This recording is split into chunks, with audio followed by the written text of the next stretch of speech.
আজকে দুপুরে ভাবছি একটু ভাজাভাজি ডাল আর চচ্চড়ি দিয়েই খাবো।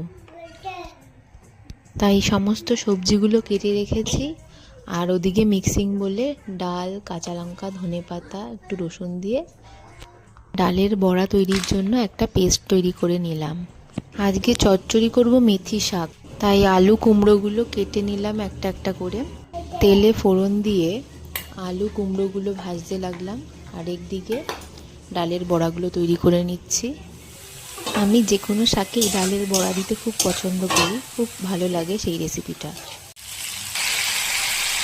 ফ্রিজে দেখলাম এক আঁটি পালং শাকের মতো পড়ে আছে, তো এই মেথি শাকের সাথে পালং শাকটাও দিয়ে দিলাম।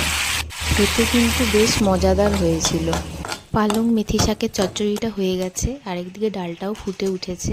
ডালটা ফুটে উঠলে একটু ধনেপাতা ছড়িয়ে দিলাম। তারপর দেখো থালায় সব কিছু রেডি করে খেতে বসে গেছি। আজকে দুপুরে ভাবছি একটু ভাজাভাজি ডাল আর চচ্চড়ি দিয়েই খাবো।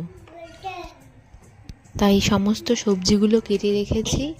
আর ওদিকে মিক্সিং বলে ডাল, কাঁচা লঙ্কা, ধনেপাতা, একটু রসুন দিয়ে ডালের বড়া তৈরির জন্য একটা পেস্ট তৈরি করে নিলাম।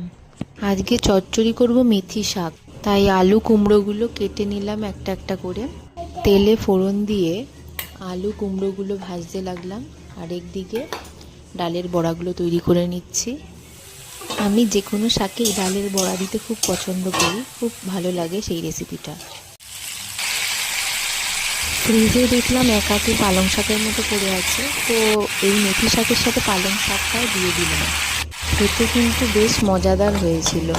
পালং মেথি শাকের চচ্চড়িটা হয়ে গেছে, আর একদিকে ডালটাও ফুটে উঠেছে। ডালটা ফুটে উঠলে একটু ধনেপাতা ছড়িয়ে দিলাম।